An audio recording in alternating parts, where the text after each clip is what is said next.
Hi, நம்ம பேஜில் free mehndi class எடுத்துகிட்ருக்கோம். ஃபஸ்ட் டைம் நம்ம சேனலை பார்க்குறீங்கன்னா லைக் பண்ணிவிட்டு சப்ஸ்கிரைப் பண்ணிக்கோங்க. இன்றைக்கி கிளாஸில் மிக்ஸாலஜி தான் நம்ம பார்க்க போகிறோம். எந்த கரெக்டான அளவு மெஷர்மெண்ட்டில் வந்து பவுடர் சுகர்லாம் ஆட் பண்ணுறது அப்படின்னு பார்க்கலாம். இன்றைக்கி நான் 100 கிராம் பவுடர் எடுத்துருக்கிறேன். ஒரு வெயிட் ஸ்கேல் ஆன் பண்ணிவிட்டு நீங்கள் அதில் வந்து 100 கிராம் பவுடருக்கு வந்து 30லேருந்து 35 கிராம் சுகர் ஆட் பண்ணிக்கலாம். இப்போ நெக்ஸ்ட்டு இது ரெண்டையும் நம்ம நல்லா வந்து மிக்ஸ் பண்ணிவிட்டு இதில் டைரெக்டாக வாட்டர் தான் ஆட் பண்ணுறேன். எசென்சியல் ஆயில் வந்து டைரெக்டாக ஆட் பண்ணாதீங்க. வெறும் வாட்டர், பவுடர், சுகர் இது 3 மட்டும் வந்துட்டு நல்லா மிக்ஸ் பண்ணிவிட்டு அது ஒரு பேஸ்ட் மாதிரி வந்ததுக்கு அப்புறமா ஆயில் வந்து ஆட் பண்ணுங்கள். ஏன் அப்படின்னா நம்ம டைரெக்டாக இதில் ஆயில் ஆட் பண்ணிட்டோம் அப்படின்னா பிகினர்ஸ்க்கு அதை ஒழுங்காக மிக்ஸ் பண்ணலை அப்படின்னா அங்கங்கே வந்து பிளாக் கலராக இருக்கிற மாதிரி இருக்கும். இப்போ நான் இந்த மிக்ஸ் பண்ண பேஸ்ட்டில் உங்களுக்கு 4th தான் நான் ஆயில் வந்து ஆட் பண்ணுறேன். 100 கிராம் பவுடருக்கு வந்துட்டு 30 ml யூக்கலிப்டஸ் ஆயில் தான் நான் வந்து ஆட் பண்ணியிருக்கிறேன். இப்போ இதில் பார்த்தீங்கன்னா அந்த ஆயில் வந்து அந்த பேஸ்ட்டோட மிக்ஸ் ஆகாத மாதிரி இருக்கும். நல்லா நீங்கள் பிளெண்ட் பண்ணணும். ஏன்னா நமக்கு அப்போ தான் எல்லா பக்கமும் வந்துட்டு அது கரெக்டான அளவில் மிக்ஸ் ஆகும்.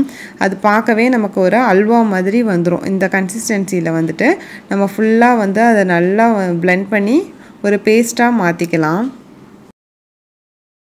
இப்போ பாருங்கள், இது நல்லா நான் வந்து அந்த ஆயில், சுகர், பவுடர், வாட்டர் இது எல்லாத்தையுமே இந்த மாதிரி மிக்ஸ் பண்ணியாச்சு. ரொம்ப லிக்விடாகவும் பண்ணாதீங்க, ரொம்ப வந்து டைட்டாகவும் பண்ண வேண்டாம். இப்போ நான் காமிச்சிருக்கேன் இல்லையா, இந்த மாதிரி கன்சிஸ்டன்சி நம்ம கரெக்டாக இருக்கும். இதுக்கு மேலே வந்து லைட்டாக நான் வந்து வாட்டர் தான் ஆட் பண்ணுறேன். அது எதுக்காக அப்படின்னா நம்ம டைரி லிஸ்க்கு வைக்கணும், மேலே வந்துட்டு காயாமல் இருக்கணும் அப்படின்றதுக்காக தான் லைட்டாக வந்து வாட்டர் வந்து தெளிச்சுக்கிறேன். தெளித்து இந்த மாதிரி வந்து அங்கங்கே லைன்ஸ் மாதிரி போட்டு விட்டுக்கோங்க. அப்போ தான் அந்த ஏர் பபிள்ஸ் இருந்தாலும் நமக்கு வெளியில் வர்ற மாதிரி இருக்கும். இப்போ இது வந்து கண்டிப்பாக 8 மணி நேரம் நம்ம டைரி லிஸ்க்கு வைக்கணும். அப்படி இல்லாட்டி நம்ம ஓவர் நைட் கூட வைக்கலாம். ஓவர் நைட் வைக்கிறோம் அப்படின்னோம்னா மார்னிங் ஒரு 6 o'clock எந்திரிச்சு வந்து இதை நம்ம பார்த்து மிக்ஸ் பண்ணி ஃப்ரிட்ஜில் கூட ஸ்டோர் பண்ணிக்கலாம். இதை இப்போ நம்ம டிஸ்டர்பே பண்ணாமல் 8 hours வந்து டைரி லிஸ்க்காக நம்ம வைக்கிறோம். இப்போ பார்த்தீங்கன்னா நான் அடுத்த நாள் காலையில் தான் இந்த வீடியோ உங்களுக்கு எடுத்துருக்கிறேன். டைரி லிஸ் ஆகிடுச்சு. இது எப்படி ஆயிருக்குன்னு பார்க்கணுன்னா மேலே வந்து ஒரு லேயர் ப்ரௌன் கலர் மாதிரி வந்திருக்கும், அடியில் க்ரீன் கலராக இருக்கும். நம்ம தண்ணி தெளித்தோம் இல்லையா, அது கூட பாருங்களேன் அந்த மாதிரி ப்ரௌன் கலரில் இருக்குது. 2 லேயராக ஃபார்ம் ஆகிருக்கும். மேலே ப்ரௌன், அடியில் வந்து லைட் க்ரீனில் இருக்கும். இப்படி இருந்தால் தான் அது கரெக்டாக டைரி லிஸ் ஆயிடுச்சுன்னு அர்த்தம். டைரி லிஸ் ஆனதுமே பாருங்கள் அது எவ்வளோ சாஃப்டாக இருக்குது. இன்னும் அதை நான் நல்லா பிளெண்ட் பண்ண கூட இல்லை. அது ஓப்பன் பண்ணையிலே நல்லா டைரி லிஸ் ஆகிருக்கு. அங்கங்கே சின்ன சின்ன லம்ஸ்லாம் இருக்கும். அது இல்லாமல் இருக்கணும்னா நான் வந்து இன்றைக்கி எலக்ட்ரிக் பிளெண்டர் யூஸ் பண்ணுறேன். நீங்கள் கையில் கூடமே அதை வந்து நல்லா மிக்ஸ் பண்ணிக்கலாம். பிளெண்டர் யூஸ் பண்ணும்போது இன்னும் கொஞ்சம் சாஃப்டாக சில்கியாக கிடைக்கும். வேணுங்கிற அளவு நம்ம இதில் மறுபடியும் வாட்டர் கூட ஆட் பண்ணிக்கலாம். நம்ம டைரி லிஸ் ஆனதுக்கப்புறம் அப்படியே அந்த பேஸ்ட்டை வந்து எடுத்து போடணுன்னு அவசியம் இல்லை. நமக்கு எவ்வளோ தேவையோ அந்த அளவு வாட்டர் கொஞ்சம் கொஞ்சமாக ஆட் பண்ணிக்கலாம். இப்போ பாருங்கள், இதுதான் கரெக்டான கன்சிஸ்டன்சி. நமக்கு பார்க்கும்போதே தெரியும் அது சில்கியாகவும் எவ்வளோ ஸ்மூத்தாகவும் இருக்குது அப்படின்னு.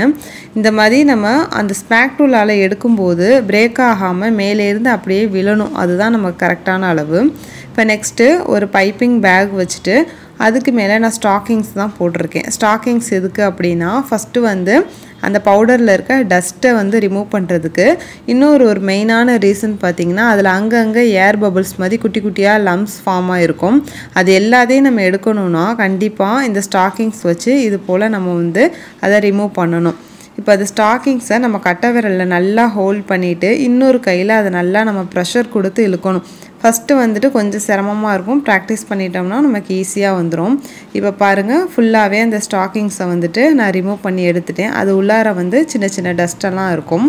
இதை வந்து நம்ம ரப்பர் பேண்டு அப்படி அல்லது இந்த மாதிரி கிளிப் கூட வச்சு நம்ம இதை செக்யூர் பண்ணிக்கலாம். இப்போது பைப்பிங் பேக்கில் நம்ம வந்து இதை ஃபில் பண்ணியாச்சு. நெக்ஸ்ட்டு இதை எப்படி நம்ம ரோல் பண்ண கோனில் ஃபில் பண்ணுறது அப்படிங்கிறது பார்ட் 2 வீடியோவில் போடுறேன். தேங்க்யூ.